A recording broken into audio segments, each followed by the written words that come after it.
Hello, Winnipeg. Ryan Funk with you, Multicultural, for another exciting installment of what's going on here at Volunteer Manitoba's Volunteer Recruitment Fair. I have a lot of fun saying that every single time. Today we have Naomi with us talking a little bit about a new pilot project here in Winnipeg. Naomi, why don't you tell us a little bit about yourself and Kavod? Well, first of all, Ryan, thanks for having me. I appreciate this. Kavod is a nonprofit thrift store that's located in Winnipeg's West End. We're on Notre Dame Avenue. We have a lot of volunteer opportunities. We also have a community outreach program where there's days where we close to the public, and we have organizations that come in and bring their clients for a shopping experience with respect and dignity and no cost. So that's really where our community outreach lies. As far as volunteering, we have obviously a nice shop. Mm-hmm. The volunteers can volunteer on the sales floor, help with restocking. We also receive a lot of donations, and it's our volunteers who help us organize and sort Folding, sort, making sure things are of like good quality. Exactly. We're very discerning about what goes on the sales floor, so we really make sure that it's quality pieces. You'll see if you ever come visit the shop.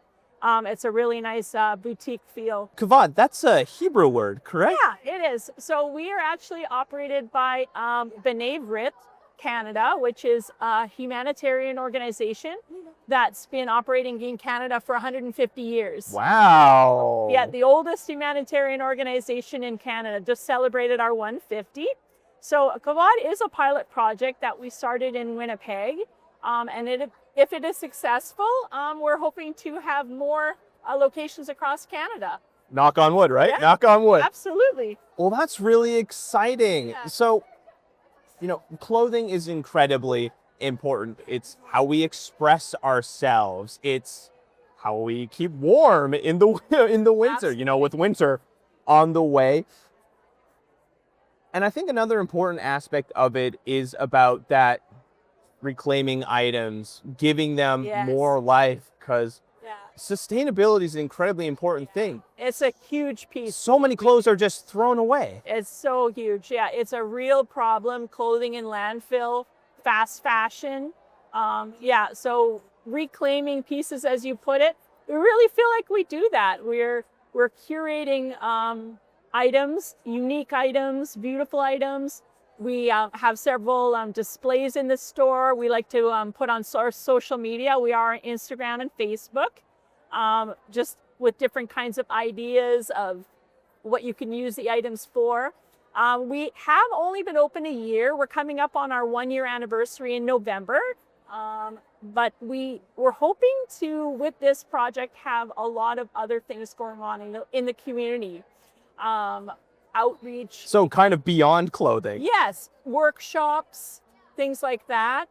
Inviting the public in and having things like sewing classes, stuff like that. That's all on our agenda. We're still in our first year, so right now it's about getting known. People. It's learning, right? Yeah, it definitely is. It's been a learning curve, but we just want to get the word out there that we're there. We're a resource in the community, and people can come and shop for low cost and nice items. Well, I think those workshops are a great idea. Like, for a lot of people, they might not have those skills to repair men's clothing. I know for myself, I have a really, really nice knit shirt. Oh, right. And my pets got to it, and there was a massive hole in there. And I was like, wow, I don't know what to do with this. Like, I don't want to throw it out. I like this. Like, it's just that small spot.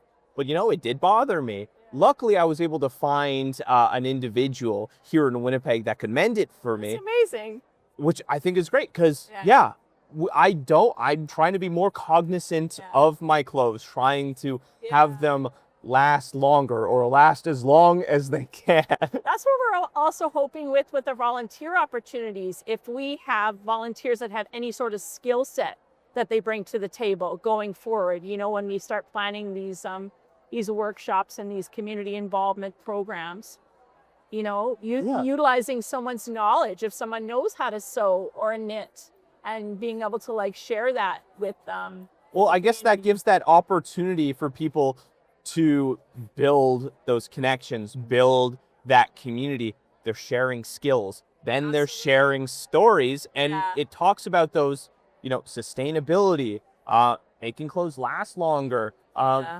You know, those things go a long way in changing the social fabric of a community. Yeah, the upcycling piece to it, right? We have this huge selection of like vintage ties, which someone might not want to wear necessarily, but there's all these kinds of patterns, how to make a tie into a skirt or how to make a purse out of ties and that type of thing. So the upcycling piece really interests us as well. You know, you can do art with, you know, graphic t-shirt art, that kind of thing. So we have so many ideas going forward. There's, you know, we're just really excited. But like I said, right now it's just about, you know, people knowing that we're there, you know, learning about us and getting, getting a community going. Is that one of the challenges as a new organization, that word of mouth, that awareness within the community? 100%. Yeah. So I'm the store manager and I just came on board this past spring. But really this project's been, you know, 2 years in the making previous to that, obviously, right? That's a big piece. It's a big learning curve. Our community outreach manager and her assistant are the ones that opened the store this past winter. And yeah, it was a real learning for them. Neither of them had experience opening a retail location. So there was so much to it and we've learned a lot and we've come a long way. Well, especially in the era where everyone is buying things online, right? Exactly. Which we do hope to have a website and an online store eventually, you know, especially in Manitoba. We are located in Manitoba and we realize those months, January, February, people aren't necessarily going out of doors. They are shopping online, right? So we'd like to capture that audience as well. That's part of what we're going to do in the future. But right now you can find us on Instagram or Facebook. Yeah.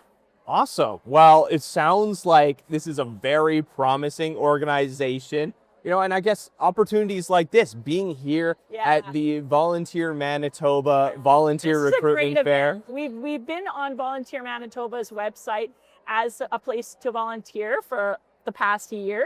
But it's a really good opportunity to see what's out there, meet other people in the community doing similar things. So yeah, it's a wonderful event. Awesome. Naomi, thank you so much for coming in, chatting with us about this amazing organization, those amazing opportunities here in Winnipeg. So if someone's hearing this and they're like, hey, I have some skills like that. Oh, I'd love to learn more, or like, hey, I want to help out, organize those clothes. You know, what are those next steps? Well, like I said, we don't have a website yet, but you could look us up on social media, and we do have an email list on there to join, as well as there's a QR code for volunteering, all those things. All the links are on there. Amazing. Thank you so much. Thank you, Ryan. Kavod is just another example of the amazing organizations here. There's so many opportunities to volunteer in Winnipeg. So if you want to find out more, head to Volunteer Manitoba's website. They've got a ton of opportunities on there.